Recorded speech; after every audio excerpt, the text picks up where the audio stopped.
Então, eu via você abrindo o programa, entrando no ar, falando, uns vídeos no fundo rolando. Daqui a pouco eu via você lá dentro. Então. Eu falei, pô, mas o cara faz tudo, velho. Não, então, isso eu vi isso. Então, mas foi por isso. Eu falei, pô, mas o Gustavo tá fazendo tudo. Foi por pressão da situação. Mas você sabe, cara, olha como... Olha, por isso que é bom a gente bater papo aqui e saber de muita coisa. Sabe o que eu imaginava? Na cabeça minha, ou de muitos, ele tá lá porque ele gosta. Não, peraí. Ele tá lá porque a vida dele é aquilo ali. Sim, mas eu fui meio que obrigado a aprender. E pra mim, você ia também nas casas noturnas, nos bares, fazer as matérias, porque pra mim o negócio era estar ali no meio do povo. Olha a minha mente, velho. Mas é assim, eu fui obrigado a começar a fazer isso e depois, obviamente, que você abrace e aí a coisa começa a andar, né? Você começou, aí você vive aquilo. Exatamente, rapaz, eu vivi isso aí muitos anos, né? E pra você, como que foi isso na época? Que não tinha isso aqui na nossa região. Não tinha. Um cara que fazia... Era uma novidade. O que era uma novidade? Você colocar, na verdade, existia os programas... Era o início da regionalização da TV. Isso. Não existia programa TV regional. É, isso. Aí o que acontece? Começou a surgir aqui em Campinas, com a TV Campinas na época e outros depois nas outras emissoras, a programação local. Essa programação local, como é que ela funciona? Mesmo hoje em dia, né? Você tem, para ter por exemplo, uma IPTV, uma Bandeirantes, uma Record da vida, qualquer outra aí, você tem que ter um mínimo de horas de programação local para você se apresentar como tal. Para ela poder sobreviver ali no ar e estar liberada. Você tem que ter pelo menos... Maurício, você vai montar um canal em Campinas, você tem que ter pelo menos... eu vou retransmitir a Bandeirantes, sei lá. Tá bom, você retransmite a Bandeirantes Nacional, mas para você ser a Bandeirantes Campinas, você tem que ter no mínimo um X horas de jornalismo. Vamos colocar 8 horas aí. Você não deve ter falado isso aí.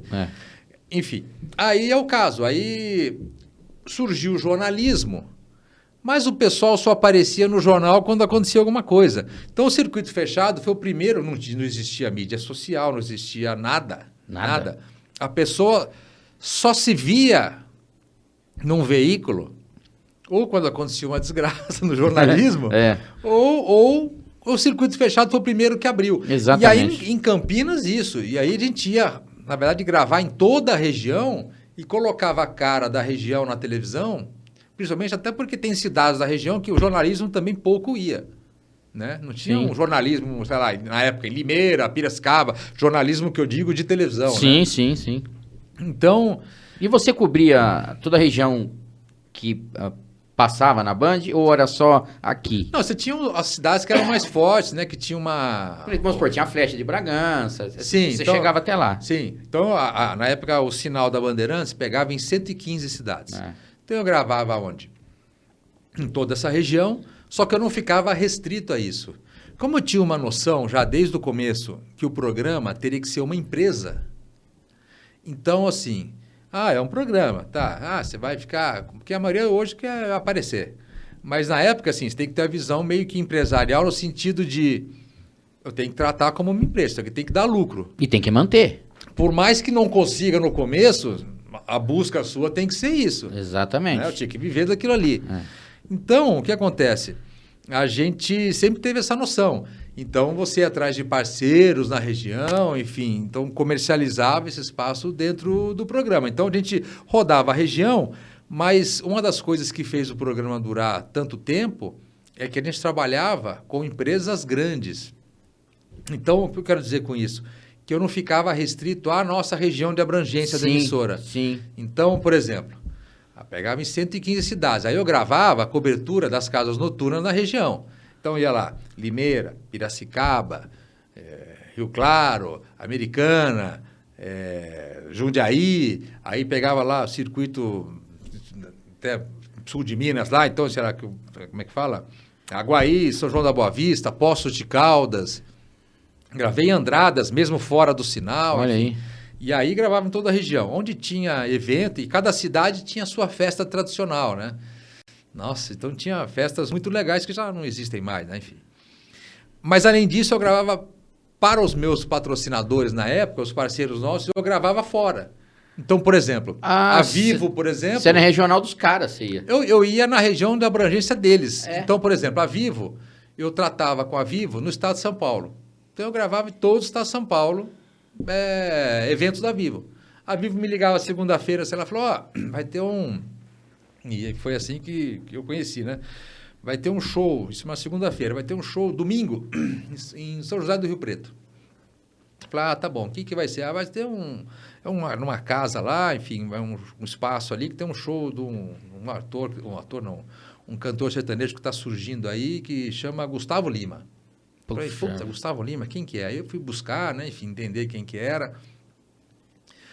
E aí eu fui gravar com ele lá, isso nem sei quando é que foi, em 2000 Rapaz, pouco. você pegou o Gustavo Lima desde o comecinho, Porque cara. a Vivo, na época, ela criou um projeto que chamava Vivo Circuito Sertanejo. Tá. Então eu gravava em todo o estado de São Paulo para eles. Chegou um momento que eu comecei... Mas você passava na Band isso?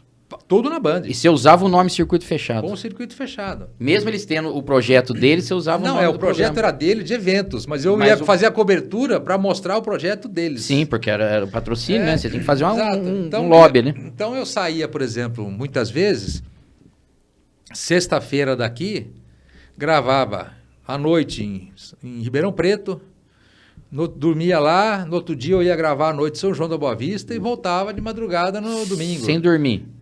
Meio que na correria, eu chegava virado na... Então, assim, era como se fosse uma banda, assim, sabe? Então, cada hora eu estava numa cidade. Tinha uma época que eu gravava mais fora de Campinas do que em Campinas. Quando você começou a fazer esse circuito aí? Sim.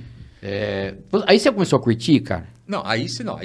Porque aí você conheceu... Já era. Cara, você conheceu vários lugares. Você teve essa oportunidade também. Depois que eu comecei a entrevistar, porque o que me limitava na época era a timidez. Aí depois do programa 10, sei lá, até os primeiros 6 meses fazendo, foi meio que... você tem que fazer, não tem escolha. Sim. Eu lembro de gravar, foi um dos mais difíceis, assim. Esse programa tinha 6 meses. Eu fui gravar em São Paulo, na Juscelino Kubitschek, que era a inauguração da Cervejaria Continental. Continental. Aí eu cheguei lá, olhei aquilo lá, falei, meu Deus, e agora, hein? Eu tenho que fazer. Muita gente?